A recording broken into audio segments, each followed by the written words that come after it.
At the family Christmas gathering, while everyone posed for what my mother-in-law called the perfect holiday photo, my son Jamie and I stood off to the side, watching cousins, aunts, uncles, and grandparents arrange themselves on the grand staircase of the Riverside Manor. The photographer adjusted his lens, the Christmas tree twinkled behind them, and when I gently guided Jamie forward to join the photo, my mother-in-law's voice cut through the festive chatter like a blade. "Oh, we have enough people already. This will be just for the immediate family." The room fell silent. Jamie's small hand tightened around mine, and I felt the familiar sting of exclusion wash over both of us. But then my 10-year-old son did something that nobody expected. He reached into his pocket, pulled out a worn envelope, and said words that would change everything. "It's okay, Grandma Rose. Mom left me something that matters more than any photo." What happened next didn't just shift the holiday gathering. It transformed how our entire family understood love, memory, and what it truly means to belong. Before we jump back in, tell us where you're tuning in from, and if this story touches you, make sure you're subscribed, because tomorrow, I've saved something extra special for you. The December snow had been falling steadily all morning, blanketing the colonial mansion in Riverside Heights with a pristine white layer that made everything look like a Christmas card.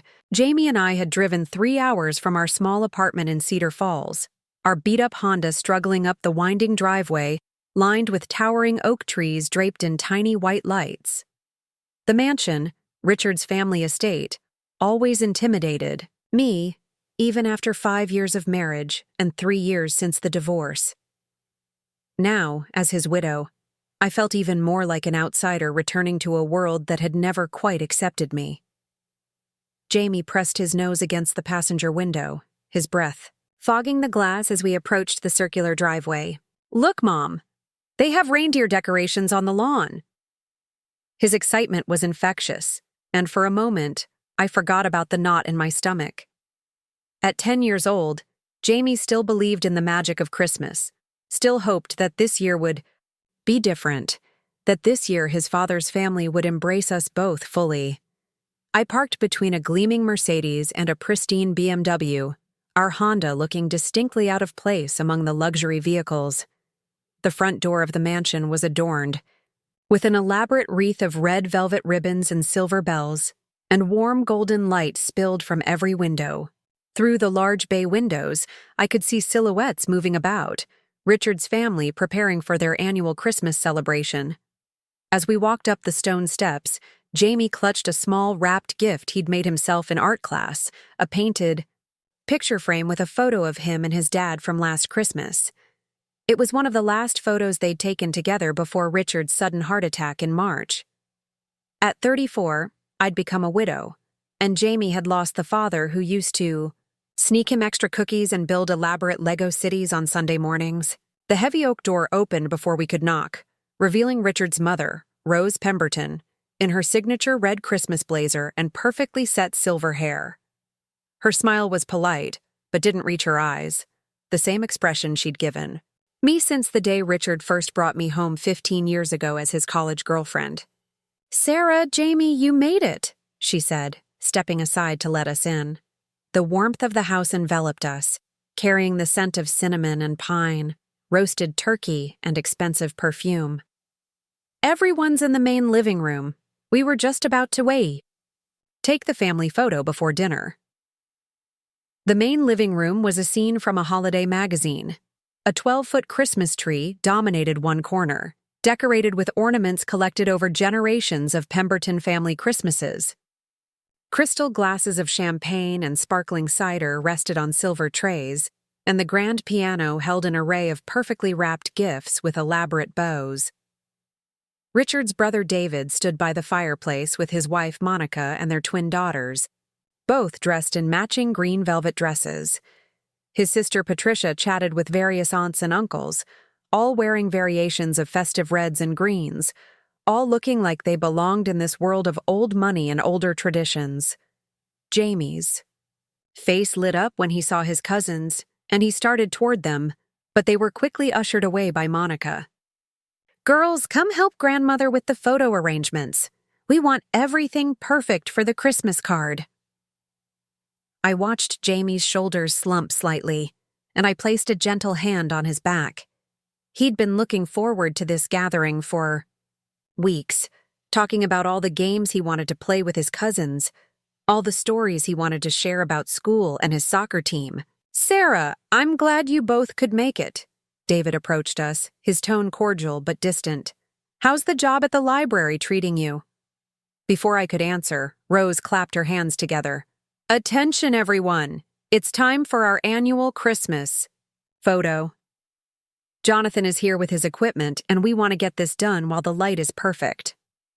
A professional photographer had set up an elaborate lighting system near the grand staircase. The family began gathering, arranging themselves in a carefully orchestrated hierarchy that had been established over decades of similar photos. Rose positioned herself in the center, with David's family on one side and Patricia's on the other. I gently nudged Jamie forward. "Come on, sweetheart, let's join the photo." That's when Rose's voice stopped us cold. "Oh, we have enough people already. This will be just for the immediate family." The words hung in the air like ice crystals. Every conversation stopped. Even the photographer paused, his camera halfway to his face. I felt my cheeks burn, not just with embarrassment, but with a familiar rage that I'd learned to swallow over the years. Preparing and narrating this story took us a lot of time, so if you are enjoying it, subscribe to our channel. It means a lot to us. Now back to the story. Jamie looked up at me, confusion clouding his young face. "But Mom, aren't we immediate family too?" Rose's expression softened slightly when she looked at Jamie, but her voice remained firm. "Of course you're family. Darling. It's just that these photos are for the Christmas cards we send to business associates and old friends. You understand." I didn't understand. I'd never understood. Even when Richard was alive, there had always been some excuse, some reason why the librarian from Cedar Falls didn't quite fit into the Pemberton legacy. But this was different. This wasn't about me anymore. This was about Jamie, about Richard's son, about a little boy who already felt the absence of his father like a missing limb. "It's okay, Mom," Jamie whispered, but I could see the tears threatening at the corners of his eyes. Patricia tried to break the tension. "Maybe we could take a larger family photo afterward." "Yes, of course," Rose agreed quickly. "After the official photo, we'll do a big group shot with everyone." But Jamie and I both knew how these things went. After the official photo, there would be dinner preparations, then cocktails, then dessert, and somehow that larger photo would never happen. It was always the way. The photographer adjusted his tripod, and the family members took their positions on the staircase. Rose in the center, radiant in her red blazer. David and Monica, with their twins, looking like a Christmas catalog family. Patricia with her husband and teenage son, everyone smiling brilliantly for a photo that would go out to hundreds of people, announcing the continuation of the Pemberton legacy. I watched Jamie's face as his cousins giggled and posed, as his grandmother directed everyone's placement, as his uncle adjusted his tie. My son stood there in his carefully chosen red sweater, the one we'd bought specifically for this gathering, holding his handmade gift, excluded from yet another family tradition. Something inside me broke, not for myself, but for him. For the little boy who'd lost his father and was now being told, in the most elegant way possible, that he didn't quite belong in his father's family. But then Jamie did something unexpected. Instead of crying, instead of running to me for comfort, he reached into his pocket and pulled out a small, worn envelope. His movements were deliberate, almost ceremonial. "It's okay, Grandma Rose," he said, his voice clearer and stronger than I'd heard it all day. Mom left me something that matters more than any photo. Rose lowered her hands, and even the photographer stopped his preparations to look at this small boy holding an envelope like it contained the most precious treasure in the world. What's that, darling? Rose asked, her voice gentler now, perhaps hearing something in Jamie's tone that made her pay attention. Jamie carefully opened the envelope and pulled out a folded piece of paper. Before Mom died, she wrote me letters. One for every Christmas I'd have without her. Dad helped her write them when she got really sick. She said that no matter what happened, no matter who was in what picture, I'd always have her love with me. The room was completely silent now. I felt my heart stop. Jamie's biological mother, my best friend Elena, had died when he was 3. I'd been Elena's best friend since college, and when she got sick, I'd helped care for Jamie. When she died, Richard and I had married, and I'd adopted Jamie officially. But Elena had written those letters during her final months, a gift that would keep giving long after she was gone. Jamie unfolded the letter, his small hands steady despite the weight of every adult's attention focused on him. This year's letter says that real family isn't about who looks perfect in photos. It's about who holds you when you're scared at night, who cheers the loudest at your soccer games, who remembers how you like your pancakes on Sunday morning. He looked directly at Rose, then at each family member who was positioned on that staircase. She says that love isn't something you have to earn or qualify for. And she says that the best pictures aren't the ones you hang on the wall. They're the ones you carry in your heart. Jamie folded the letter carefully and put it back in the envelope. Then he looked at me with those wise 10-year-old eyes and smiled. Besides, Grandma Rose, I already have the best picture of all. It's the one Mom Sarah and I took last week when we decorated our little tree. We were wearing our ugly Christmas sweaters, and we had flour in our hair from baking cookies, and we were laughing so hard. That's the picture I want to remember. I couldn't hold back the tears anymore. This child, this incredible human being who'd lost so much and still chose kindness, who'd been excluded and responded with grace, who understood love in a way that put all the adults in that room to shame. Rose was staring at Jamie, her carefully composed expression beginning to crack. Jamie, It's really okay, Grandma Rose, Jamie interrupted gently. You can take your picture. Mom Sarah and I are going to look at the snow in the garden. She promised to show me where Dad carved his initials in the old maple tree. Without another word, Jamie walked over to me and took my hand. Together, we headed toward the French doors that led to the gardens, leaving behind a room full of people who suddenly didn't seem to know what to do with their perfectly arranged photo opportunity. As we stepped out into the snowy garden, I knelt down beside Jamie and pulled him into a fierce hug. I'm so proud of you, I whispered into his hair. Your mom, both your moms, would be so proud of you. I know, he said simply. That's what makes us rich, right? Having that much love? I looked back through the French doors at the family still frozen on their staircase, at Rose who had turned away from the photographer, at the children who were now asking questions their parents couldn't answer. And I realized that Jamie was absolutely right. We were rich in ways that no amount of money or social status could buy. Come on, I said, taking his hand. Let's go find that tree. And maybe we can build a snowman, too. Just the two of us. Actually, Jamie said, grinning, up at me? I think Mom Elena would have loved snowmen. Her letter says she hopes I always remember to play in the snow, even when I'm grown up.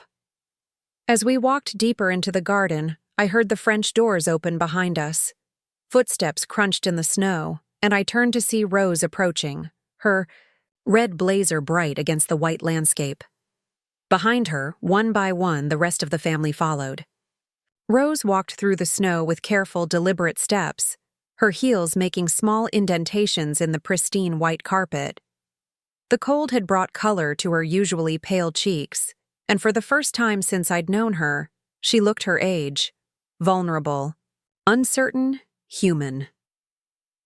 Behind her, the rest of the family followed like uncertain followers, their formal holiday attire looking suddenly out of place in the natural winter landscape. Jamie didn't run to me or hide behind my skirt. Instead, he stood his ground, still holding Elena's letter, watching his grandmother approach with the same calm dignity he'd shown inside. At 10 years old, my son possessed a composure that most adults never achieve, a centeredness that came from understanding loss and choosing love anyway. "Jamie," Rose said softly, stopping a few feet away from us. May I see that letter, if you don't mind sharing it?" I started to intervene, to protect this private moment between Jamie and his first mother's words. But Jamie looked up at me and nodded slightly. He understood something I was still learning, that sometimes sharing our deepest treasures can heal wounds we didn't know were still bleeding. Jamie carefully removed the letter from its envelope again. The paper was soft from being folded and unfolded many times, edges slightly worn from a child's loving hands. "It's not a secret," he said simply. "Mom Elena wanted her love to help people, not hide from them." Rose's perfectly manicured hands trembled slightly as she reached for the letter. She put on her reading glasses, which she rarely wore in front of others, vanity being one of her most consistent traits. But here, in the snow, surrounded by her family, she seemed to forget about appearances entirely. As Rose read silently, her expression changed. The careful composure she'd maintained for decades began to crack, revealing something raw and real underneath.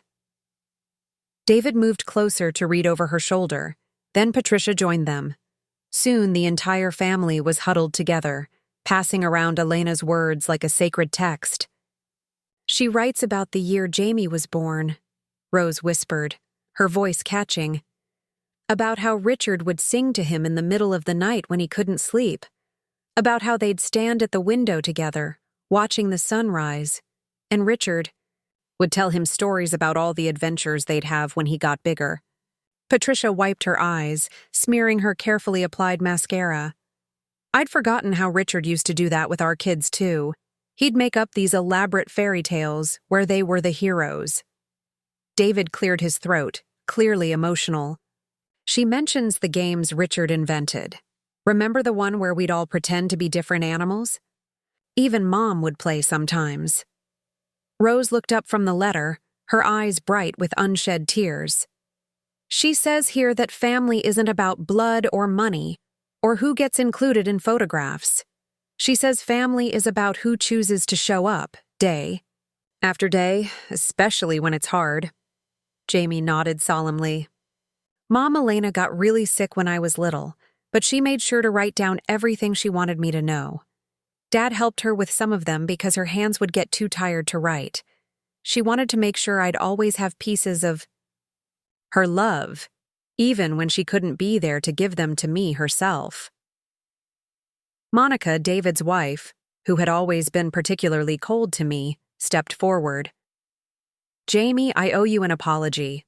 I owe you both an apology. We've been so focused on maintaining traditions that we forgot what traditions are supposed to do. Bring families together, not tear them apart." "It's okay, Aunt Monica," Jamie said with the same grace he'd shown his grandmother. "Mom Elena said that people sometimes forget how to love when they're scared of losing what they have. But love isn't something that gets smaller when you share it. It gets bigger." Rose folded the letter carefully and handed it back to Jamie. "Your mother was a wise woman, both of your mothers." She looked at me then, really looked at me, perhaps for the first time in 15 years. "Sarah, I owe you the biggest apology of all. You've been Jamie's mother in every way that matters, and I've treated you like an outsider in your own family. The weight of years of careful politeness, of subtle exclusions, of always being made to feel like I was borrowing space in Richard's world. It all hung between us in the cold December air. But Jamie, with his small hand in mine and Elena's, letter clutched against his chest, had somehow made all of that feel less important than what came next. "Mrs. Pemberton," I started, but she held up her hand. "Please, call me Rose. Or better yet, Call me what Jamie calls me, Grandma Rose. Because that's who I want to be for him, for both of you. Not the gatekeeper of some ridiculous family hierarchy, but just a grandmother who loves her grandson. Patricia's teenage son, Michael, who I'd barely ever spoken to, stepped forward. Jamie, I never told you this, but your dad used to talk about you all the time. At family dinners, at holidays, whenever you weren't here. He'd tell us about your soccer games, about how smart you were in school, about the jokes you'd tell that would make him laugh until he cried. He did? Jamie's face lit up with the first genuine smile I'd seen from him all day. He did, David confirmed. He was so proud of you, and he was proud of Sarah, too. He'd tell us about how she helped you with your science projects, how she never missed a parent-teacher conference, how she learned to braid hair from YouTube videos just so you'd have perfect pigtails for picture day. I felt my cheeks warm with surprise. I hadn't known Richard talked about those things, hadn't known he'd defended our little family to his blood relatives. But most of all, Rose continued, he was proud that you two had each other. He used to say that Sarah loved you like you. Were born from her own heart, and that was the most beautiful gift he could have given to either of you. Jamie looked up at me with those wise, too old eyes. See, Mom Sarah, we were always family. Some people just couldn't see it yet. Patricia pulled out her phone. I have an idea. What if we take a real family photo? Not the formal one for the Christmas cards, but a real one. Right here in the snow with all of us, including the two people who belong here most of all. But we don't have a photographer, Monica started.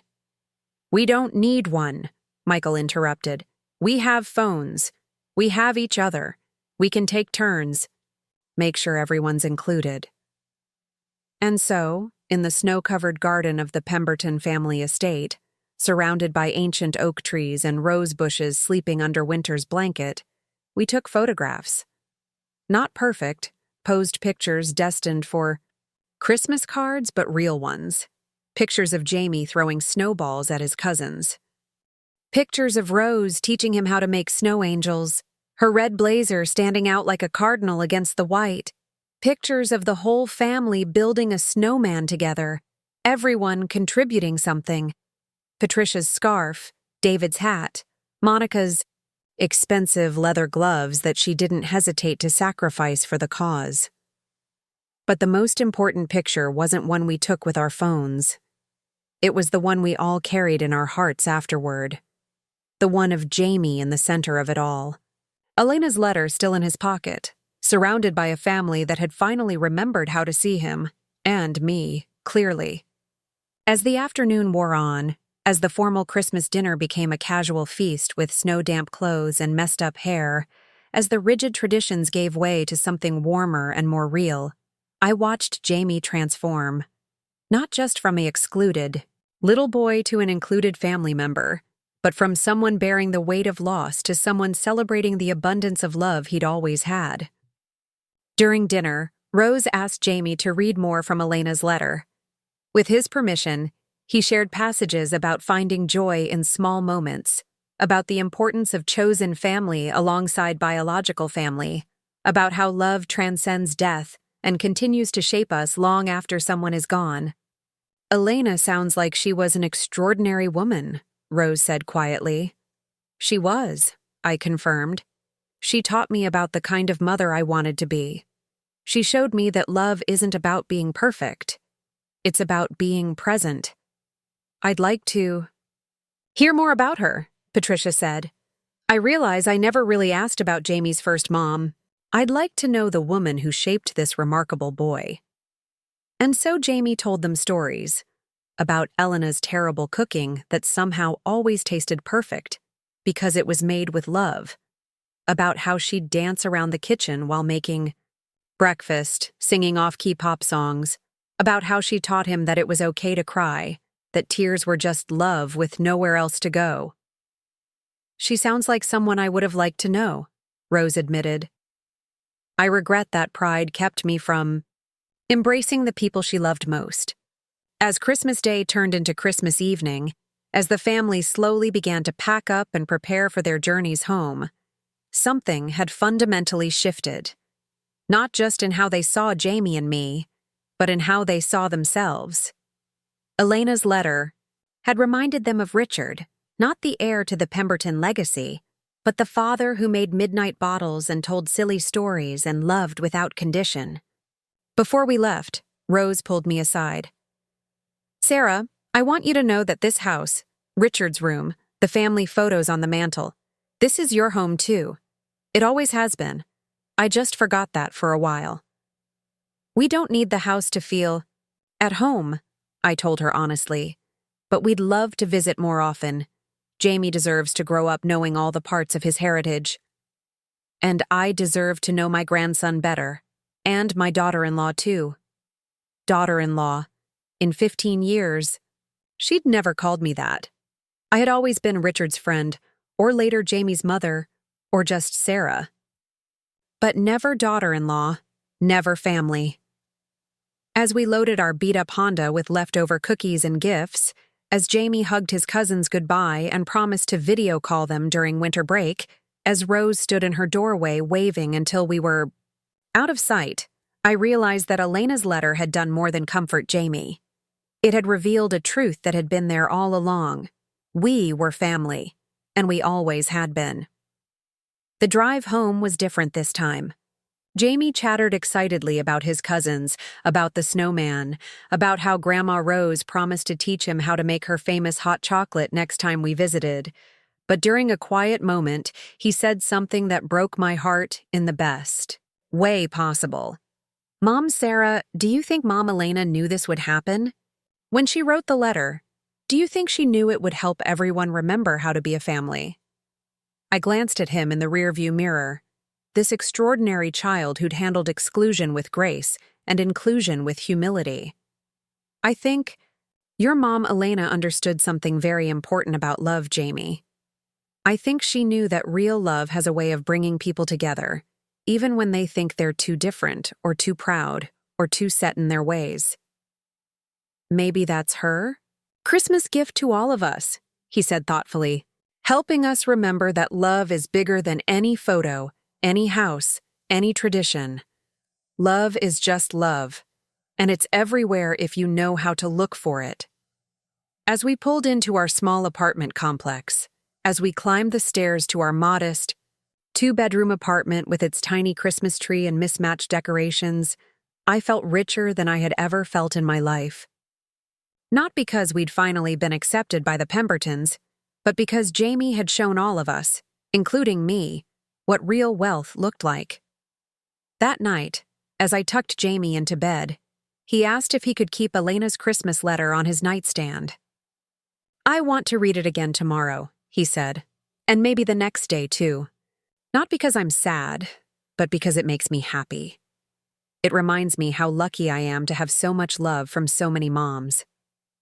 As I kissed him goodnight and turned off his light, I understood that Elena's letter had given us all a gift that no photograph could capture and no tradition could contain.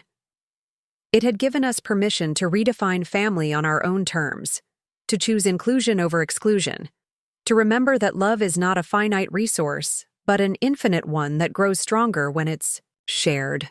And when I finally fell asleep that Christmas night, it was with the certain knowledge that tomorrow would be different, that all our tomorrows would be different, because one brave little boy had reminded an entire family what love really means. The week following Christmas brought a series of unexpected phone calls that would reshape our understanding of family bonds. It started with Rose calling on Monday morning, her voice carrying an excitement I'd never heard before. She wanted to plan a New Year's Eve celebration. Not the formal, stuffy affair she'd hosted for decades, but a real party where families could come in comfortable clothes and children could stay up past midnight. "I've been thinking about Elena's letter," she confessed during our conversation. "About what she wrote about creating new traditions instead of just following old ones. I want to start fresh, Sarah. I want to build something that brings us all together rather than sorting us into categories." But the most remarkable change came from an unexpected source. Patricia called on Wednesday with an idea that floored me. She wanted to create a scholarship fund in Elena's name for single mothers. Pursuing education. What your friend wrote about chosen family, about love expanding rather than diminishing when shared. It made me realize how many people struggle with these same feelings of exclusion. I want to do something meaningful with the privilege I've had. That's beautiful, Patricia, but I don't think I could afford to contribute much. No, she interrupted. This isn't about money from you. This is about your story, about Elena's wisdom. Would you be willing to help me understand what barriers you faced as a single mother when you were finishing your library science degree? What would have made the difference? Over coffee the following Saturday, Patricia and I sat in my tiny kitchen, surrounded by Jamie's art projects and the comfortable chaos of our everyday life.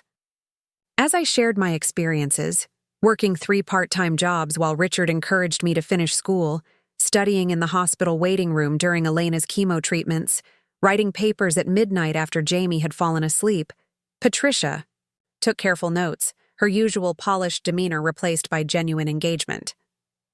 I never understood, she admitted. The challenges I faced raising children with David's income, with the family support system, with grandmother's help whenever I needed it, it's nothing compared to what you did alone. Not alone, I corrected gently. Elena was my support system, and later, Richard, we create families in different ways. That's exactly what I mean, Patricia said, leaning forward. Elena's letter talked about people who show up day after day, especially when it's hard. I want this scholarship to support that kind of family building. Single mothers, yes, but also the friends who become sisters, the mentors who become parents, the communities that choose to care. Meanwhile, Jamie was experiencing his own transformation. His cousins had started a group chat, and suddenly, our quiet evenings were filled with video calls where children worked on homework together, shared jokes, and made plans for future visits. The twins, Emma and Sophie, asked Jamie to help them with a school project about family trees, wanting to include the concept of chosen family that Elena's letter had introduced. It's not just about who you're related to, Jamie explained to them over video chat, sounding far older than his 10 years.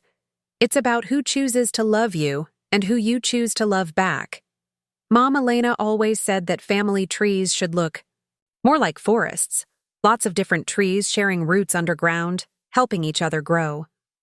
Watching Jamie teach his cousins about love and inclusion, seeing him transform from an excluded child to a bridge builder, I realized that Elena's letter had planted seeds that were growing far beyond anything she could have imagined.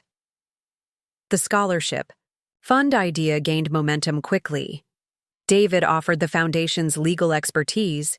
Monica volunteered her marketing skills to create a program that would connect scholarship recipients with mentoring families, and even Rose surprised us by offering to host fundraising events at the estate.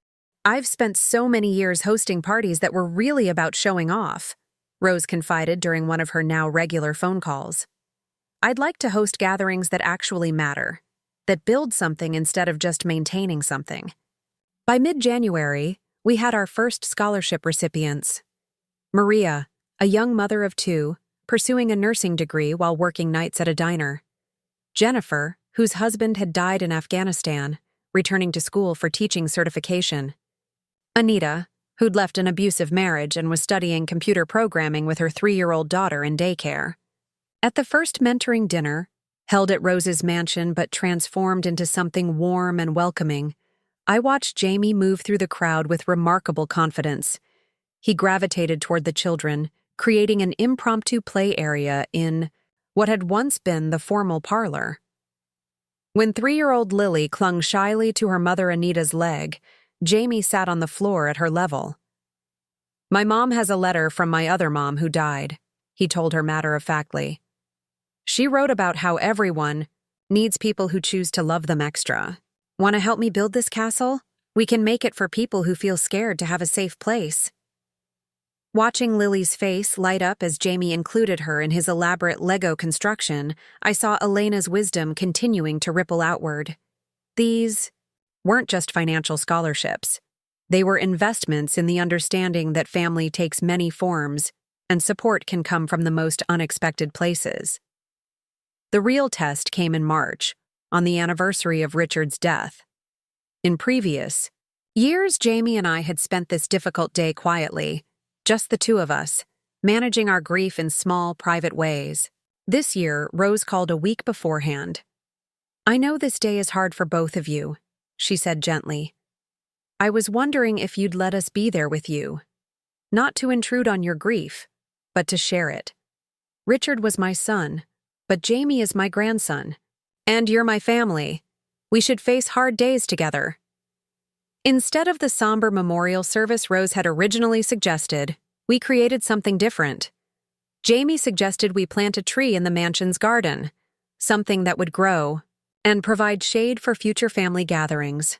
Dad always said trees are the best because they give everyone what they need: shade when it's hot, beauty when things look ugly, homes for birds and squirrels. As we stood in the garden where Jamie had first shared Elena's letter, each family member added soil around the young oak sapling. Patricia brought soil from her garden, mixed with ashes from Elena's letters that Jamie had chosen to bury with the tree, all except the Christmas letter, which remained his treasured constant. "Elena's words helped Dad love better," Jamie said, as he patted soil around the tree's roots.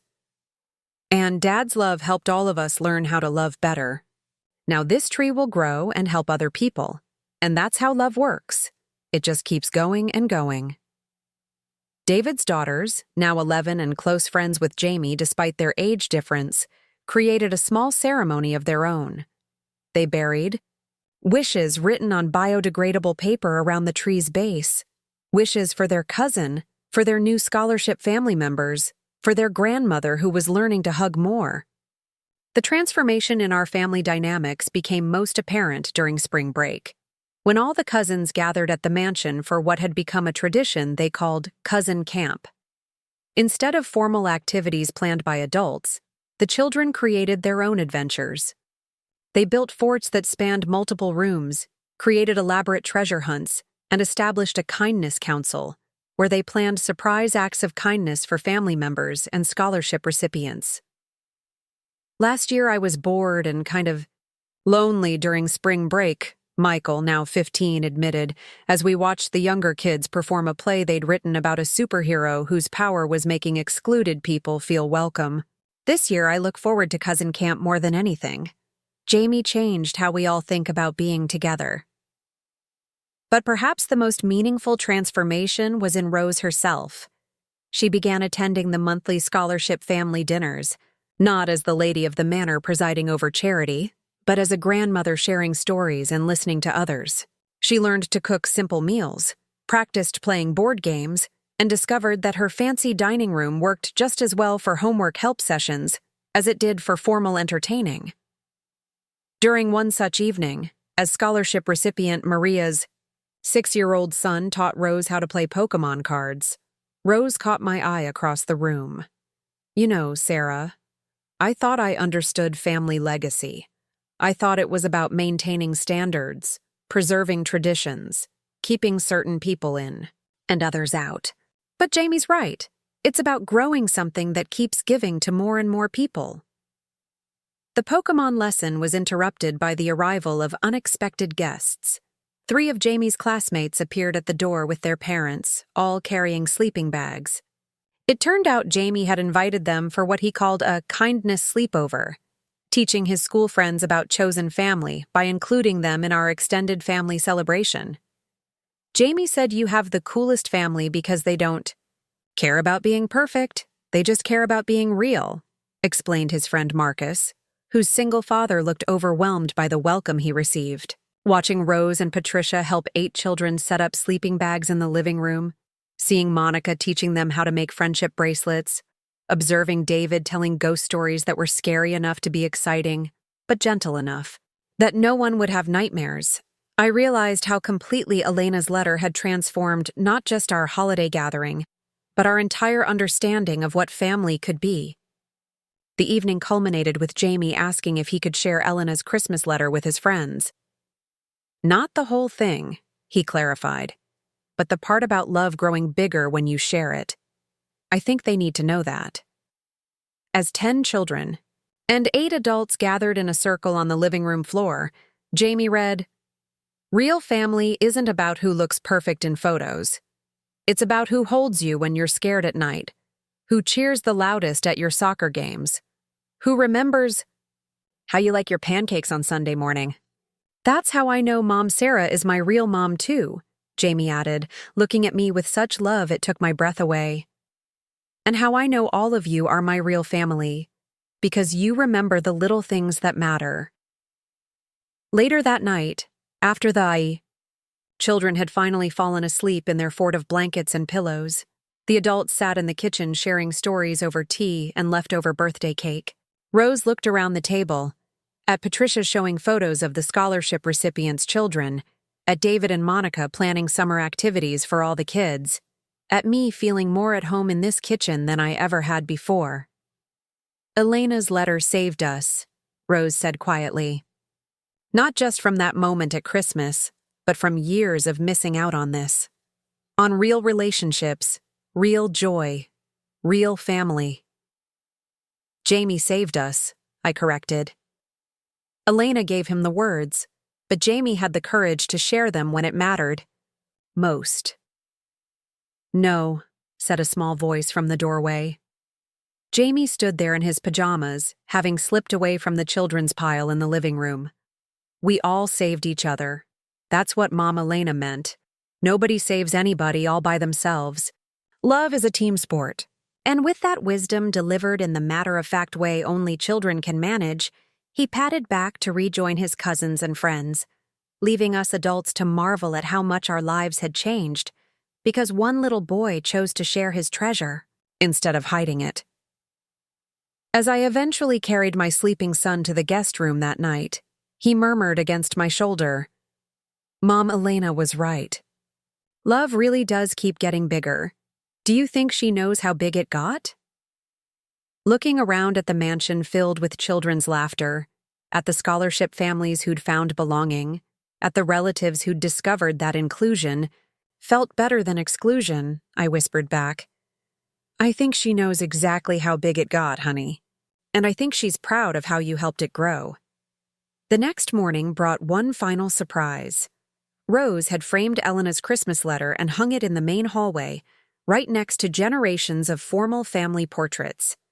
Below it, she'd placed a small brass plaque that read, "In memory of Elena Martinez, who taught the Pemberton family that love grows bigger when shared. This is our most important family heirloom." When Jamie saw it, he didn't cry.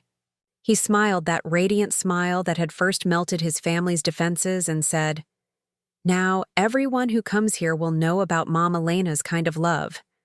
Maybe they'll want to try it too." And in that moment, I understood that Elena's letter hadn't just changed our Christmas. It had changed our legacy. From now on, the Pemberton family story would include this chapter, the one where exclusion transformed into inclusion, where pride melted into love, where one child's courage to share his mother's wisdom reminded everyone that family is not about who deserves love, but about who chooses to give it freely. The tree we'd planted in Richard's memory grew strong and tall, its branches eventually creating the perfect shade for many more family gatherings, its roots intertwined with the foundations of a family that had learned, finally, how to grow. 2 years later, I stood in the same spot where Jamie had first shared Elena's letter, but everything had changed. The oak tree we'd planted in Richard's memory now provided enough shade for a picnic table, and under its branches sat the most diverse family gathering the Pemberton estate had ever seen. Scholarship recipients and their children played alongside. Cousins, former strangers, had become chosen family, and Rose presided over it all not as a distant matriarch, but as everyone's beloved Grandma Rose. The Elena Martinez Scholarship Foundation had grown beyond anything Patricia had initially envisioned. We now supported 47 families across 3 states. But more importantly, we'd created something unprecedented. A network of people who understood that family is created through intentional love, not just genetic lottery. The annual summer gathering at the mansion had become legendary, drawing families who'd never met but shared the understanding that belonging is something you build together. I watched 12-year-old Jamie move through the crowd with the confidence of someone who'd never known exclusion could touch him. He wore a camp counselor badge.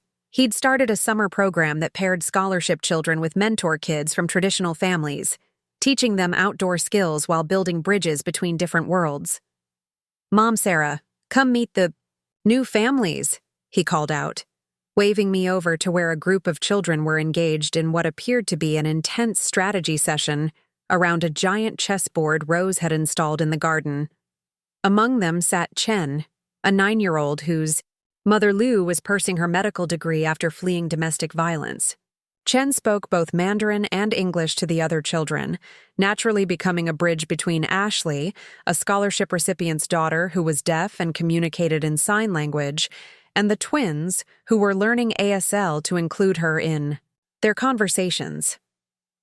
"Chen's teaching us chess, but the cool kind," Sophie explained, her hands moving gracefully as she signed while she spoke. "Everyone gets to make up one new rule that makes the game better for someone else." "That's brilliant," I said, and meant it. This wasn't just a game. This was the Elena Martinez philosophy in action. Take something traditional, add innovation rooted in inclusion, create something better than what came before. Patricia approached, carrying a tablet and beaming with the kind of joy I'd never seen in her during the years of formal family gatherings. "Sarah, you have to see this. The documentary film crew just sent us the first edit."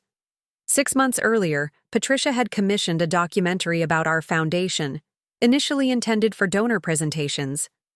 But as the filmmakers got deeper into the story, they'd discovered something more powerful than a charity success story.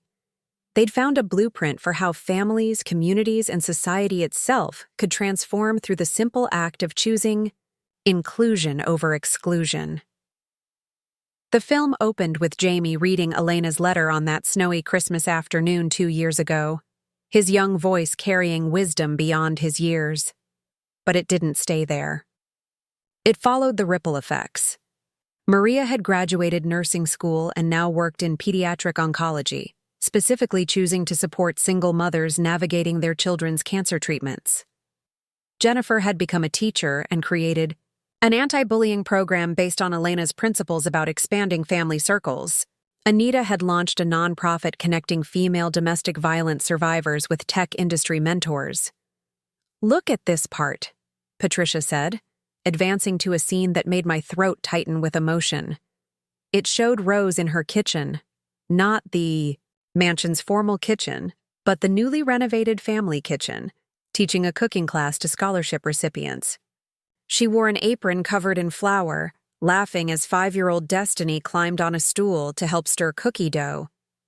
"My great-grandmother was a cook in Ireland before she immigrated," Rose was saying to the camera. "She fed anyone who came to her door, family or stranger. Somehow, in building this family's wealth, we lost that generosity of spirit." Elena's letter reminded us that feeding people, physically, emotionally, spiritually, that's what makes you rich. The documentary showed something remarkable happening across the broader community. Other families had begun creating their own inclusion initiatives. The empty chair tradition had spread from our dinner table to schools, churches, and community centers, always leaving one seat open for someone who needed belonging. The Love Letter Legacy Project had encouraged thousands of families to write letters to future generations about choosing love over fear, inclusion over exclusion. But perhaps most significantly, it captured the children who'd grown up in this expanded vision of family. Michael, now 17, had started a peer mentorship program at his high school, specifically for kids who didn't fit traditional family structures. The twins had created a social media campaign called Family is a Verb, featuring video stories from people who'd found belonging in unexpected places. "The most beautiful part," Patricia said as we watched a scene of Jamie teaching tent setup to a group of mixed scholarship and traditional family kids, is that none of the children think this is unusual anymore. To them, family just naturally includes people who choose to love each other. They can't imagine why anyone would think differently. David joined us, fresh from the volleyball game where adults and children played together without regard for age, background, or skill level. The State Education Committee wants to create a curriculum based on our model, he announced. They're calling it Building Inclusive Communities, and they want Jamie to be part of the advisory panel. I looked at my son, who was now lying under the oak tree with 6 other children, all of them reading together from a collection of Elena's letters that had been compiled into a children's book. The book, titled Love is a Growing Thing, featured illustrations by the scholarship children and had become a bestseller, with all proceeds supporting the foundation. "Did you know Mom Elena wrote about this?"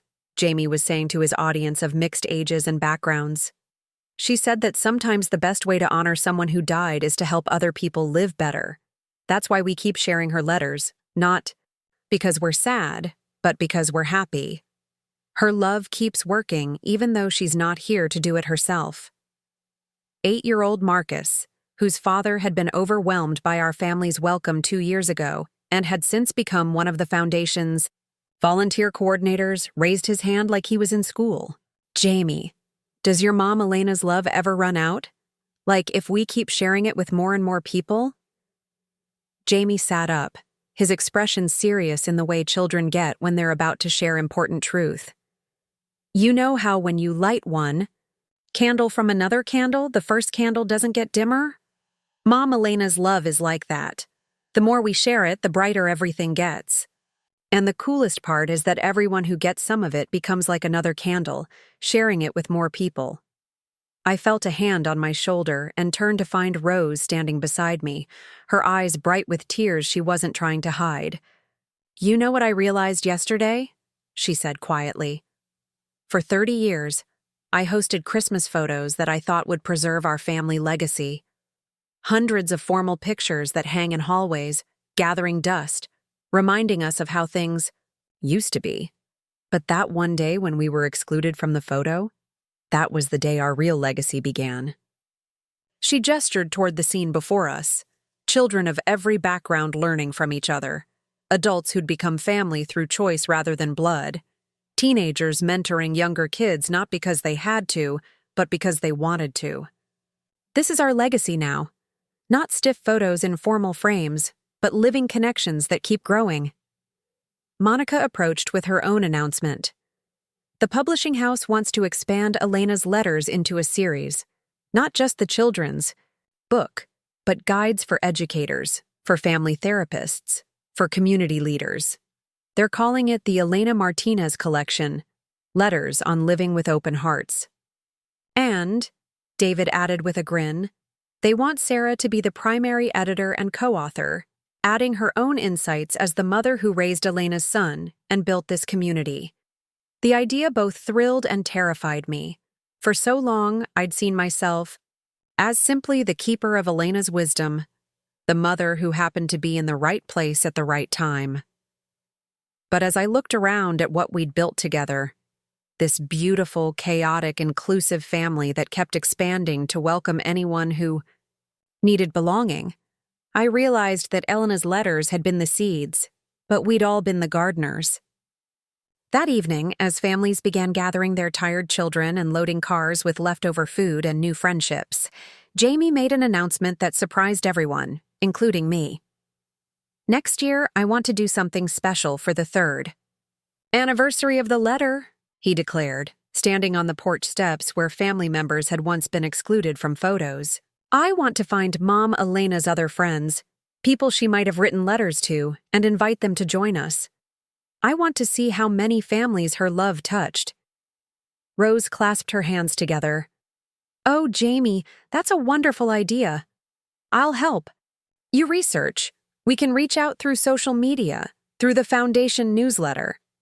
And I can use my network from the publishing house," Monica added. "If Elena wrote other letters to other people, we should bring all those families together." Patricia pulled out her phone, already making notes. "We could document it as a follow-up to the film." show how love connects people across time and distance.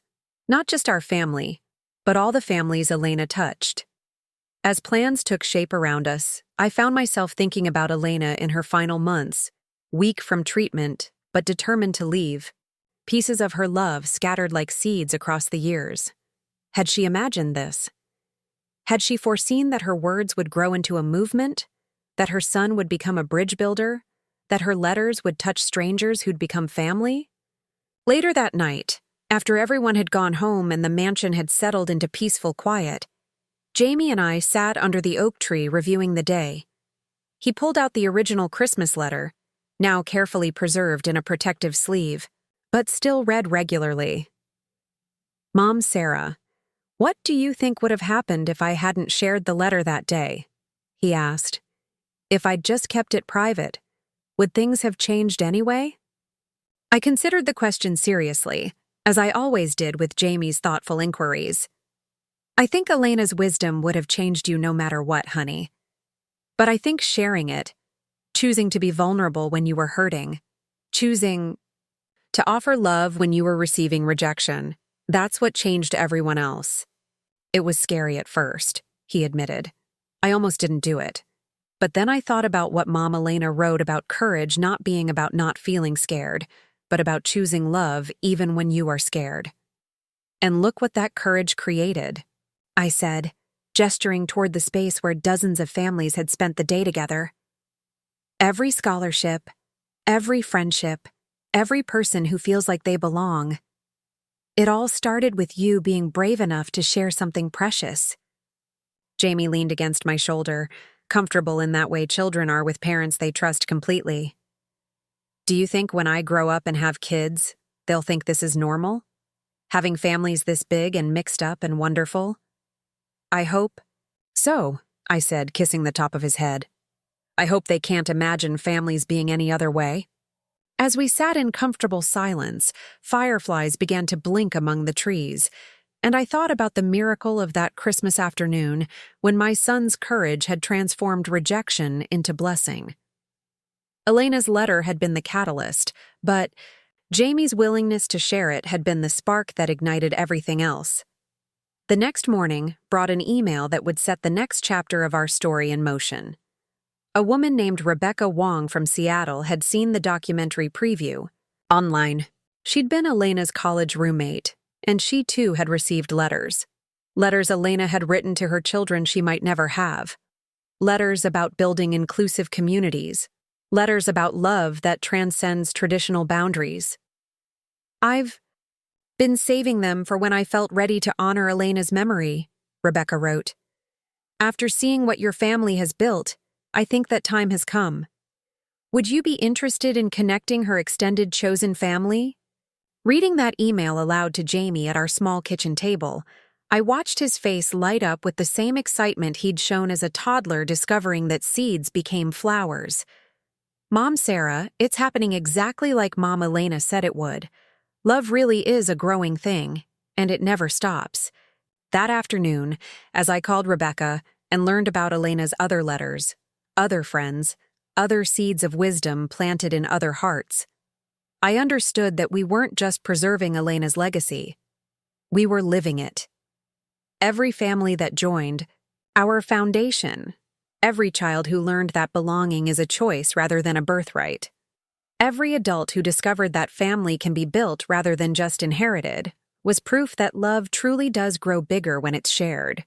The story that had begun with exclusion from a family photo had become an inclusion movement that transcended family lines, geographic boundaries, and traditional definitions of belonging. Elena's Christmas letter had reminded one small boy that he was loved, and that boy had reminded a family that love is meant to be shared, and that family had reminded a community that choosing to include rather than exclude transforms everyone involved. As I concluded that phone call with Rebecca, already making plans for a coast-to-coast gathering of Elena's chosen family, Jamie looked up from his homework and smiled. "Mom Sarah, I think Mom Elena's love is going to keep growing for a really, really long time.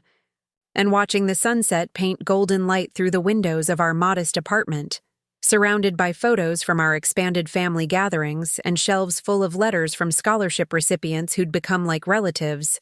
I knew Jamie was absolutely right. Elena's love would keep growing, carried forward by everyone who chose to share rather than hoard, to include rather than exclude, to build families based on choice and commitment rather than simply blood and tradition. That evening, as Jamie read Elena's Christmas letter one more time before bed, a ritual that had evolved from comfort-seeking to wisdom celebration, I realized the most beautiful truth of all. Elena hadn't just left Jamie letters to help him through the years without her.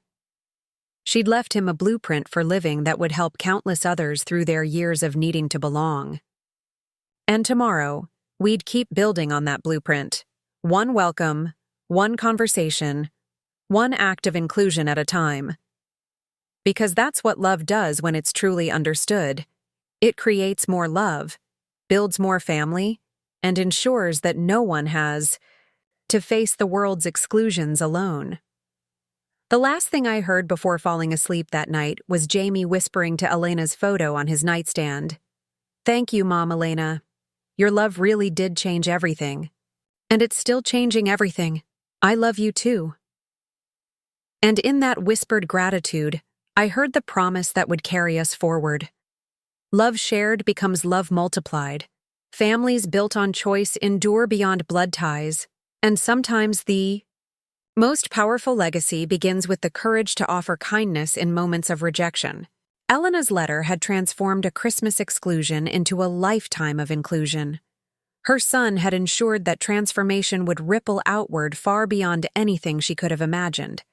And now, with her extended chosen family ready to unite and share their pieces of her wisdom, that transformation would continue growing, touching lives not yet born, building families not yet imagined, proving once and for all that love truly is the most renewable resource we have. In the end, we'd learned the most important lesson of all. You don't need permission to create the family you've always wanted. You just need the courage to start building it, one act of love at a time. 3 years after Rebecca's email connected us with Elena's college-chosen family, I stood in the grand hall of the Seattle Convention Center, watching something miraculous unfold. The first annual Elena Martinez Legacy Conference had drawn over 2,000 people from around the world. Families who'd been touched by Elena's letters, communities that had adopted our inclusion model, researchers studying the social impact of chosen family structures, and countless individuals who simply believed that belonging should be available to everyone. Jamie, now 15 and taller than me by several inches, moved through the crowd with the easy confidence of someone who'd grown up understanding that his voice mattered. He wore a button that read, "Legacy Keeper," and carried a folder thick with handwritten letters from people whose lives had been changed by Elena's wisdom. Today, he would deliver the keynote address to kick off a 3-day conference that had evolved far beyond anything we'd ever imagined. "Nervous?" I asked as we stood backstage, listening to the excited chatter of the crowd settling into their seats. "Not nervous," he said thoughtfully, adjusting his tie. The same blue one Richard had worn to his high school graduation, now passed down to his son. "Excited. Mom Elena always said her letters were meant to be seeds. Look how big the garden got." The opening ceremony began with Rebecca Wong, now co-director of the foundation alongside Patricia, sharing the story of reconnecting with Elena's extended chosen family. Through social media campaigns and the documentary that had now aired, in 12 countries, they'd located 47 people who'd received letters from Elena during various stages of her life. College friends who'd become mothers, co-workers who'd faced discrimination, neighbors who'd struggled with belonging, and even strangers she'd met once whose lives she'd somehow sensed needed her specific brand of wisdom. "Elena never meant to start a movement," Rebecca said, her voice carrying across the packed auditorium. "She simply believed that love was meant to be planted everywhere, especially in the hardest soil. But movements sometimes begin with individual acts of radical love, and Elena's letters were exactly that. radical love that refused to be constrained by time, death, or traditional boundaries.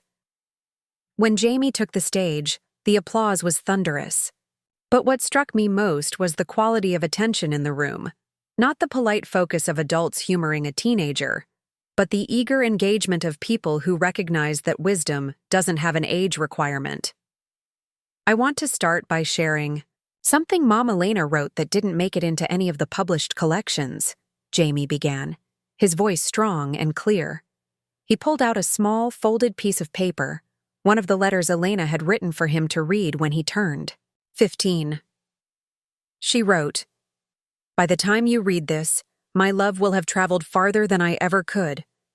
You'll see it reflected in people I never met, in families I never imagined, in kindness shared by strangers who learned from strangers who learned from you. This isn't magic. This is how love actually works when we stop trying to control it and start trusting it to grow." He paused, scanning the audience, making eye contact with faces from around the world who'd come to share their stories. 3 years ago, standing in my grandmother's garden, holding my first mom's letter, I had a choice. I could keep her love to myself, safe and protected, or I could trust that sharing it would make it stronger. What I've learned since then is that every single person in this room has made that same choice, to plant seeds of love and belonging in places where they were needed most. The conference was structured around workshops, but these weren't typical academic presentations. They were hands-on experiences in building inclusive communities. I found myself in a session led by Maria, the nursing student we'd supported, who now ran a support network for families facing pediatric cancer, and Anita, whose tech nonprofit had evolved into a global platform connecting survivors of domestic violence with career mentorship. The Elena model isn't complicated, Maria explained to our workshop group of 60 participants from 6 countries. It's based on 3 principles. Assume everyone is carrying something heavy, choose connection over comfort, and remember that families are gardens. They grow stronger with diversity and intentional care. Anita pulled up a slide showing global statistics about social isolation, family breakdown, and community disconnection. We're facing what researchers call an epidemic of loneliness. But Elena's letters showed us the cure isn't complex. It's as simple as leaving an empty chair at your table and being willing to learn someone's story. But the most powerful sessions were those led by the children who'd grown up in our expanded family model. The twins, now teenagers, had created a peer education program called Family Fluidity that taught young people how to support friends whose family structures didn't match traditional expectations.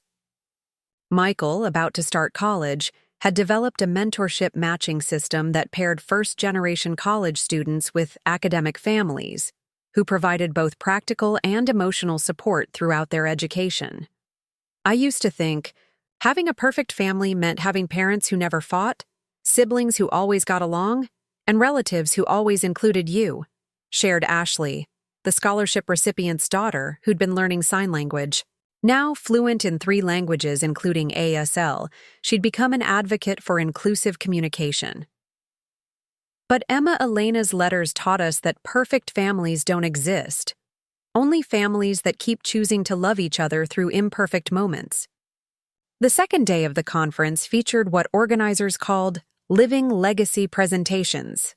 Families from around the world sharing how Elena's letters had influenced their own traditions of inclusion. A family from Tokyo had created a New Year's family draft, where they formally invited new people into their extended family circle. A group from São Paulo had established 15 de Amor, 15 Days of Love, dedicating 2 weeks each December to acts of radical inclusion in their community. Most moving was the presentation by Dr. James and Dr. Sarah Chen, a couple who'd met at one of our scholarship dinners and had since adopted 4 children from the foster system. Elena's letters taught us that love isn't something you have to earn or qualify for, Dr. James explained. When we met these children, each carrying trauma from feeling unwanted or unworthy, we had Elena's words to guide us. Love is not about fixing someone's brokenness. It's about showing them they were whole all along. Their youngest adopted daughter, 8-year-old Grace, had prepared her own presentation. Standing at the podium with the help of a step stool, she looked out at the audience with complete composure. Before Mama and Papa Chen found me, I lived in 5 different homes. Some people were nice, some weren't, but nobody kept me. I thought I was broken. But Mama Chen read me letters from someone called Elena, who said families don't have to match on the outside. They just have to match in their hearts. Now I have 3 brothers, 2 sisters, about 1 million cousins because Mama and Papa keep adopting more families at dinner, and I know I'm not broken. I'm just Grace, and that's exactly who they wanted. By the 3rd day, the conference had evolved into something unprecedented. A living laboratory of inclusion where attendees were actively forming new chosen family connections. The Family Formation Lounge buzzed with conversations as single parents connected with mentor families. College students found academic support networks, and elderly participants discovered intergenerational friendship opportunities. Rose, now 81 and the conference's honorary chair, moved through these connections with the joy of someone witnessing her greatest hope come to life. "You know what's remarkable?" she told a journalist interviewing her for a national news story. 40 years ago, I thought family legacy meant preserving what we had, maintaining our boundaries, protecting our traditions. Elena's letters taught us that true legacy means creating something so beautiful that others want to be part of it, then making sure there's always room for one more. The conference's final session was something Jamie had insisted on, a Letters to the Future writing workshop, where every attendee composed a letter to be placed in time capsules and opened at future conferences. The idea was that Elena's legacy would continue growing through new voices, new wisdom, and new understanding of what inclusive love could create. Watching 1,500 people of all ages sitting on the convention center floor, writing letters to descendants they'd never meet, to chosen families not yet formed, to communities still struggling with exclusion, I felt the full weight of what Elena had set in motion with her simple Christmas letter to her son. Jamie stood at the microphone for the closing ceremonies, his letter already sealed in one of the time capsules that would be distributed to Elena Martinez family centers, being established in major cities around the world. "Mom Elena couldn't have known this would happen," he said, his voice carrying across the hushed auditorium. "She just knew that love shared becomes love multiplied. But here's what I want everyone to remember as we leave this conference. This isn't the end of Elena's story. This is the beginning of yours." He gestured to the time capsules arranged on tables around the auditorium. "Every letter you wrote today, every connection you made this week, every time you choose inclusion over exclusion, that's Elena's love continuing to grow. That's her legacy becoming your legacy." The standing ovation lasted 7 minutes, but more than the applause, what moved me was seeing the faces in that crowd. People from every continent, every background, every family structure imaginable, united by the understanding that belonging is not a finite resource, but an infinite one, that grows stronger when shared. After the conference ended, as families said tearful goodbyes and made plans for future gatherings, Jamie and I walked along Seattle's waterfront. The setting sun painted the sound in shades of gold and rose, and seagulls called overhead as children played on the beach below. "Mom, Sarah, I've been thinking about something," Jamie said as we found a bench overlooking the water.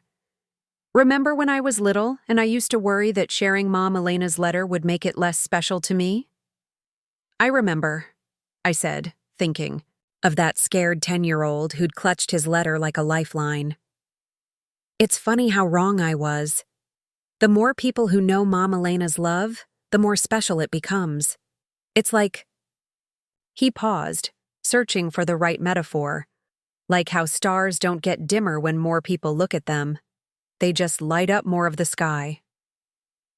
That evening, at the conference dinner, Rebecca stood to make a final announcement. Elena Martinez, believed that every ending was actually a beginning in disguise. Today marks the end of our first international conference, but we're announcing the beginning of something even bigger. The Elena Martinez Institute for Inclusive Community Building will break ground next spring in Cedar Falls, in the house where Sarah and Jamie lived when this all began. The institute would serve as a training center for educators, social workers, community leaders, and families wanting to implement inclusive practices in their own contexts. It would house a research center studying the long-term effects of chosen family structures on mental health and social cohesion. Most importantly, it would maintain Elena's letter collection as a living archive, continuing to add new voices and perspectives on what it means to build families based on choice and love rather than default and convenience. Jamie, Rebecca, continued. The board has voted unanimously to name you as our first Youth Legacy Ambassador. The Institute will include a center for young leaders who understand that wisdom doesn't require age. It requires experience with love. Looking out at the hundreds of faces turned toward us, seeing the tears of joy and recognition in their eyes, I realized that Elena's simple Christmas letter had done something revolutionary. It had proven that one person's authentic expression of love could ripple across continents and generations, creating a movement that transformed not just individual families, but society's understanding of what family could be. After dinner, families gathered for one final tradition that had emerged spontaneously during our foundation's first gatherings, the Heart Circle. Everyone joined hands in concentric circles that expanded outward as more people joined, creating a human mandala of connection that filled the entire ballroom. Jamie stepped into the center, holding Elena's original Christmas letter. Mom Elena wrote this letter to me, but she wrote it for all of us. She wrote it for every kid who's ever felt left out, every parent who's ever felt alone, every person who's ever wondered if they could build the family they needed instead of just accepting the one they were born into. His voice carried across the silent ballroom as he read the familiar words one more time.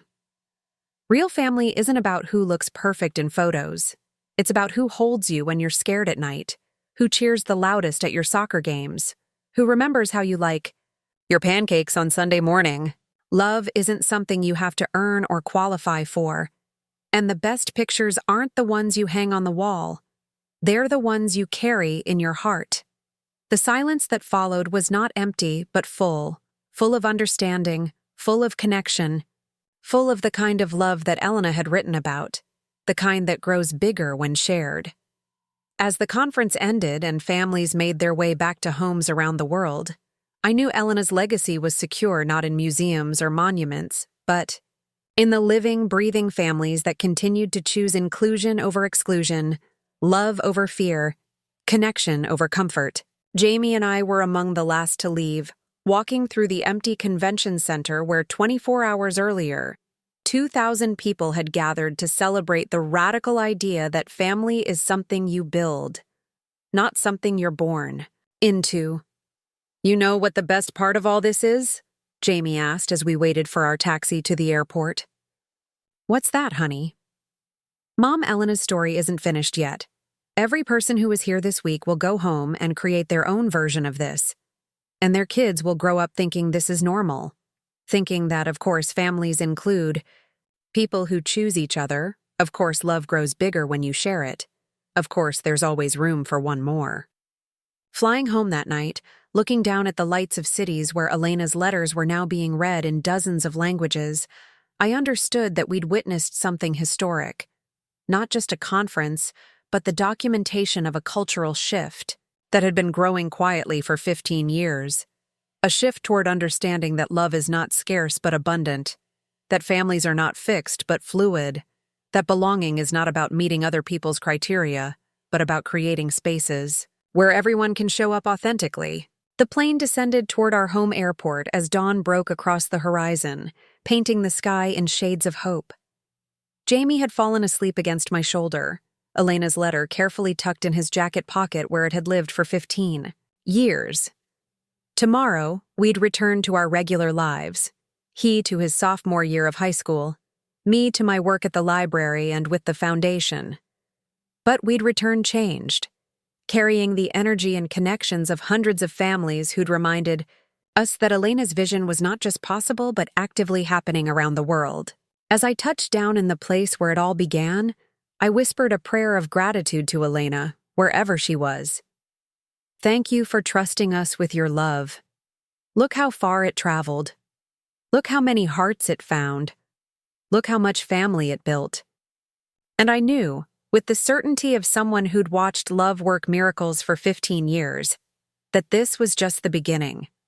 Elena's letters would continue traveling, continue planting seeds, continue proving that the most powerful force in the universe is not gravity or electricity. It's a parent's love shared generously enough to become the world's love. The story that had begun with exclusion from a family photo had become a global movement proving that true inclusion starts with a single choice. The choice to make room for one more heart at your table, one more story in your family narrative, one more person in your definition of home. Elena Martinez had written letters to help her son navigate Christmases without her. Instead, she'd written the blueprint for how humanity could navigate toward each other, one act of radical inclusion at a time. And as Jamie and I walked through our own front door, into the small apartment where it all began, surrounded by photos from a decade and a half of chosen family gatherings, I knew Elena's greatest gift wasn't the letter itself. It was the permission. She'd given us all to believe that love really could change everything, if only we had the courage to share it. 5 years after the Seattle conference, I stood in the gardens of the Elena Martinez Institute, watching my college-age son lead a group of international interns through the Memory Grove, a circular garden where each tree represented a family that had found belonging through Elena's legacy. The morning mist clung to the leaves as Jamie, now 20, moved with the quiet authority of someone who dedicated his life to carrying forward something larger than himself. The Institute had become more than anyone had envisioned. What began as a training center had evolved into a global hub for research, education, and innovation in inclusive community building. The main building, constructed from sustainable materials donated by families from around the world, housed the Elena Martinez Archives, the Center for Chosen Family Research, and the Global Inclusion Leadership Academy.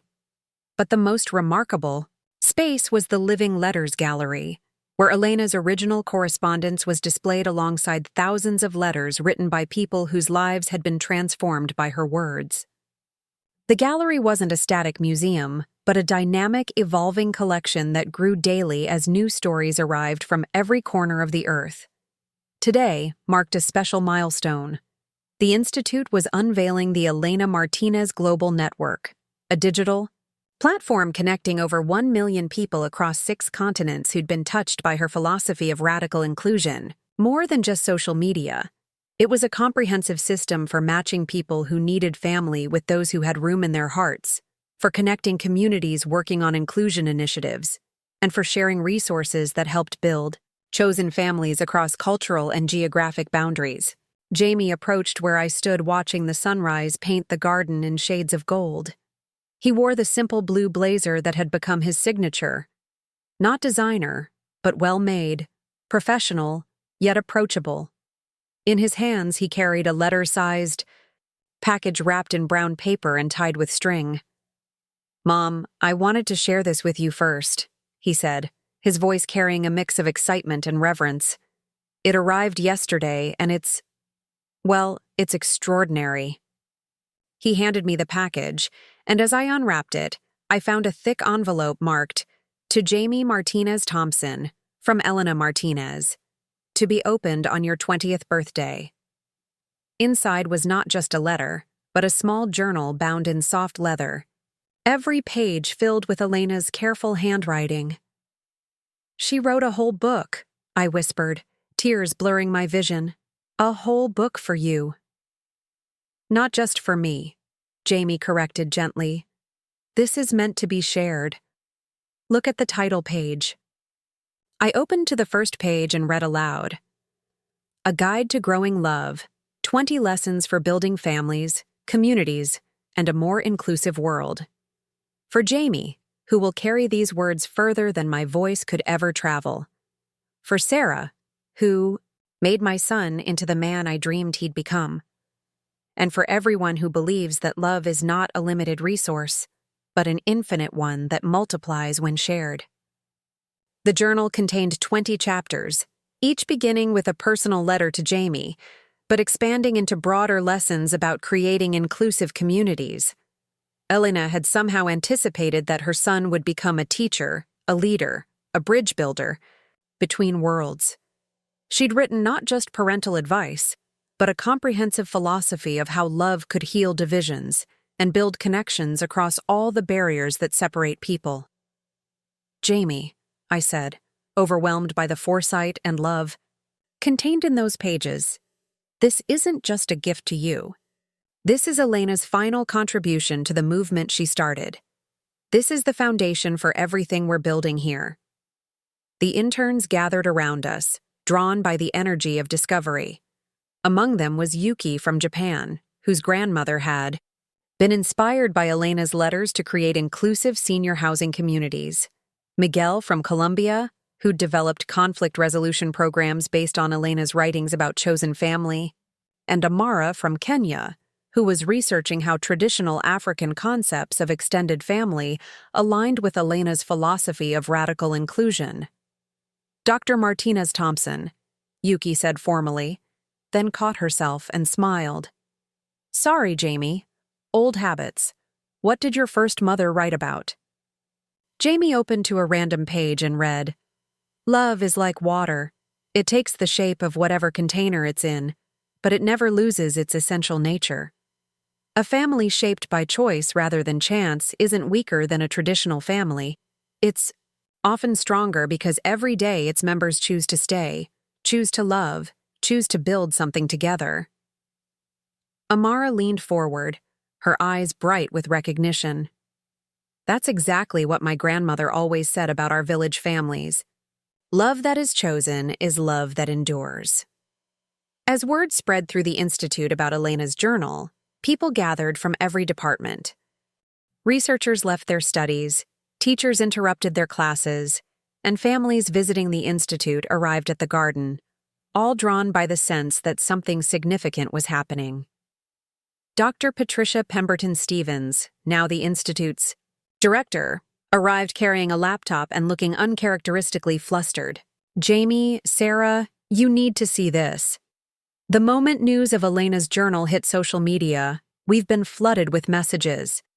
Families worldwide are sharing their own stories, their own interpretations of Elena's lessons, their own evidence of how love multiplies when shared. She opened her laptop to show us the Institute's social media feeds, where thousands of posts were appearing in real time. Families in Australia were sharing photos of their empty chair Sundays, where they regularly welcomed strangers to their dinner table. A community center in Detroit had created a love library where people could check out Elena's letters in dozens of languages.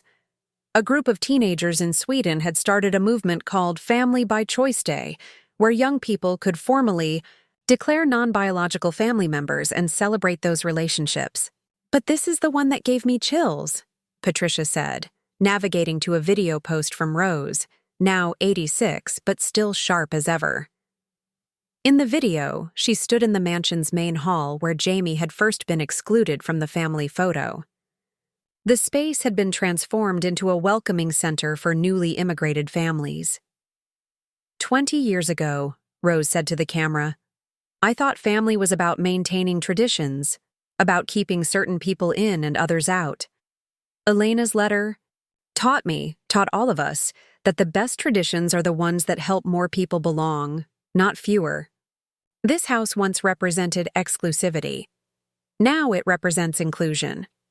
That's not just my family's legacy. That's Elena's legacy living through all of us.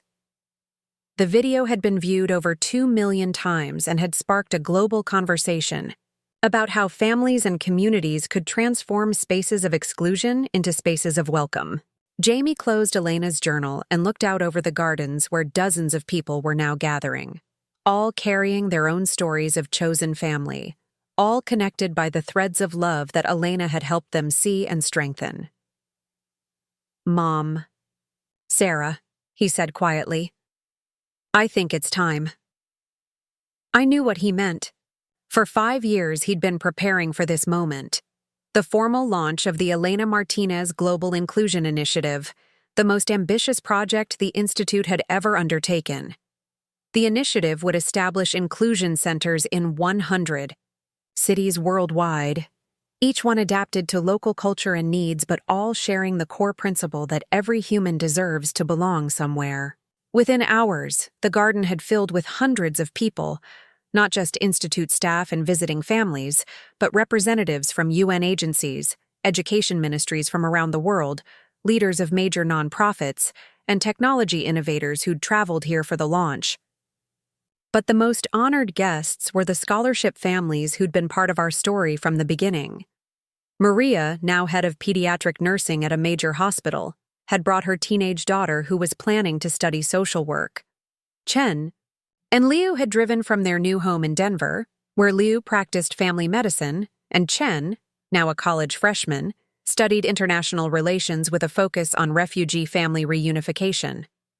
When Jamie stepped forward to address the crowd, the conversations quieted, not from expectation of entertainment, but from recognition that important words were about to be shared. 20 years ago, my mother Elena wrote a letter to help me understand that I was loved even when I felt excluded, he began, his voice carrying clearly across the garden. That letter was meant to comfort one sad little boy. Instead, it became a roadmap for transforming how humanity thinks about family, belonging, and love itself. He held up Elena's journal, its leather cover warm from his hands. This morning, I discovered that Elena knew this would happen. She knew that her words would travel far beyond one letter to one child. She prepared for it by writing not just letters of comfort, but lessons in love that could guide a movement. Jamie opened the journal to a marked page. She wrote, "The most radical thing you can do in a world that profits from division is to build bridges. The most revolutionary thing you can do in a culture that hoards love is to give it away freely. And the most healing thing you can do for humanity is to prove that belonging is not earned through perfection but created through connection." A murmur of recognition rippled through the crowd. These weren't just pretty words. They were the foundation of everything the Institute represented, everything the movement had achieved. Today, we launch more than just an initiative, Jamie continued. We're launching a new chapter in Elena's story, one where her vision becomes reality on a global scale. 100 cities, 1 million families, 1 billion acts of radical inclusion. He gestured to a large screen that had been set up among the trees, where a world map appeared with tiny lights beginning to pulse in cities across every continent. Each light represents a community where Elena Martinez Inclusion Centers will open over the next 5 years. But more than that, each light represents hope. Hope for the refugee family seeking belonging in a new country. Hope for the teenager who doesn't fit traditional family structures. Hope for the elderly person who thought they'd lost their chance for family connection. Hope for anyone who's ever wondered if they matter to someone. The map continued to light up as Jamie spoke, creating a web of connection that spanned oceans and crossed every border. As each light appeared, a brief video played showing the community leaders and volunteers who would make each center a reality. From Mumbai, Dr. Rajesh Sharma spoke about creating spaces where traditional joint families could expand to include chosen family members. From São Paulo, community organizer Carmen Rodriguez demonstrated how Elena's letters had been adapted into Portuguese and integrated into favela community programs. From Stockholm, Professor Ingrid Larsson shared research showing how inclusion centers had reduced social isolation among immigrants by 70%.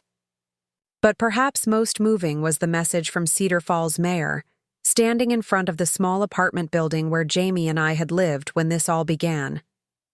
"This started in our community," she said proudly. "A single mother and her son, choosing love over bitterness, inclusion over exclusion. Now our little city is home to the global headquarters of a movement that's changing how the world understands family. We're proud that Elena's love started here, but we're even prouder that it didn't stay here. It went everywhere it was needed. As the presentation continued, I found myself thinking about that Christmas morning so many years ago, when Jamie had stood up to exclusion with nothing but Elena's letter and his own courage. How could we have known that moment would ripple outward, to touch millions of lives? How could Elena have anticipated that her words of comfort to her son would become a global curriculum for building inclusive communities? The answer came from Elena's journal itself, which Jamie read from periodically throughout the day. Love planted in good soil doesn't just grow, it spreads. A single act of inclusion creates ripples that travel far beyond the original moment. This is how the world changes, not through grand gestures or policy mandates, but through countless small choices to include rather than exclude, to bridge rather than divide, to love rather than fear. As the afternoon wore on, representatives from each of the 100 cities stood to make commitments. Not just funding commitments or operational commitments, but personal pledges about how they would live Elena's vision in their own communities. In Lagos, announced Dr. Adaora Okafor, we commit to creating inclusion circles in every neighborhood, where families can find support during transitions, celebrations during joy, and comfort during loss. In Toronto, added social worker David Running Bear, we pledge to establish family formation programs that honor both traditional Indigenous concepts of kinship and modern chosen family structures. In London, promised educator Sarah Ahmed, we will create multilingual family story archives where every cultural tradition of building family connections is celebrated and preserved. One by one, cities made their pledges, each reflecting their unique culture while embracing Elena's universal principles of love, inclusion, and chosen family. As evening approached and the crowd began to thin, families gathered in small groups throughout the garden, children playing among the memorial trees while adults shared stories and made plans for connections across continents. Jamie and I found ourselves alone for the first time that day, sitting on the bench beneath the oak tree that had grown from the sapling we'd planted years ago in memory of Richard. "Mom's Sarah," Jamie said, his voice thoughtful in the way it got when he was processing something profound. "Do you think Mom Elena knew this would happen? All of this?"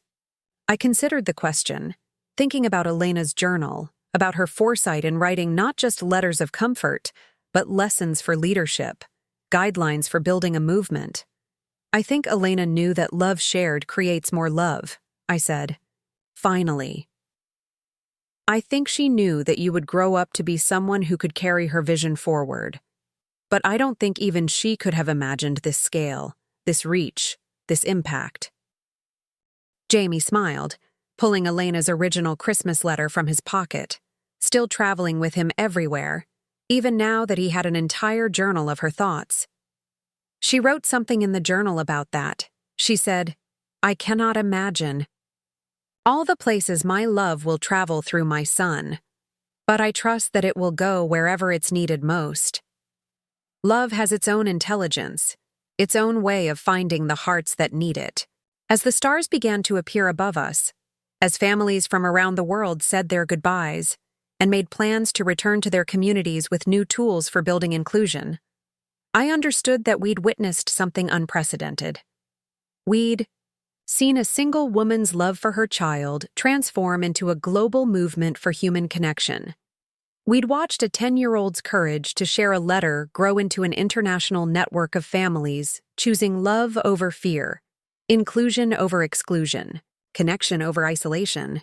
But more than that, we'd proved Elena's central thesis: that love is not diminished when shared, but multiplied. That families built on choice are often stronger than those built on chance. That belonging is not something you have to earn, but something you can create, one relationship at a time. The Elena Martinez Global Inclusion Initiative would continue to grow, establishing centers in more cities, connecting more families, teaching more communities how to build bridges instead of walls. But the real success wasn't measured in numbers or reach.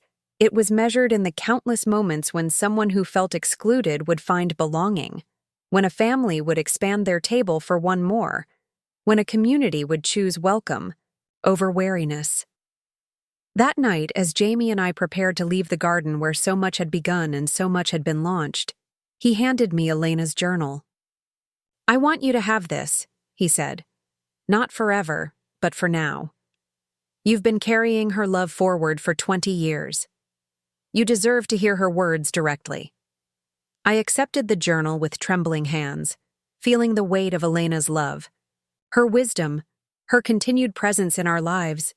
As I held it, I felt connected not just to the woman who'd written these words, but to every person whose life had been touched by them, every family that had been formed because of them, every community that had chosen inclusion because of them. Walking home under the stars, Jamie and I carrying Elena's words between us, I knew that this wasn't an ending, but a beginning.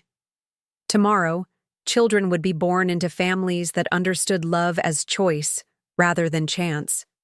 Refugees would arrive, in cities where inclusion centers stood ready to help them build new chosen families. Teenagers struggling with belonging would find communities that welcomed their authentic selves. Elena Martinez had written a letter to help her son through Christmas without her. Instead, she'd written a blueprint for how humanity could find its way to each other, one act of radical inclusion at a time. And as her words continued to travel, continued to plant seeds, continued to grow into forests of connection across the globe, one thing became clearer than ever. Love shared doesn't diminish. It multiplies. And when it multiplies enough, it changes everything. The story that began with exclusion from a family photo had become a global affirmation that every human being deserves to belong somewhere, to someone, in some family of choice that celebrates their existence and nurtures their growth. Elena's letter had traveled from a dying woman's hands to her son's heart, to a family's acceptance, to a community's transformation, to a movement's foundation, to a world's remembering of what it means to love without conditions. And tomorrow, it would continue traveling, carried by everyone who'd learned that the most powerful force in the universe isn't gravity or nuclear energy. It's a love that refuses to be contained by traditional boundaries and insists on including one more heart, one more story, one more person in the infinite circle of family. Up next, you've got 2 more standout stories right on your screen. If this one hit the mark, you won't want to pass these up. Just click and check them out. And don't forget to subscribe and turn on the notification bell so you don't miss any upload from us.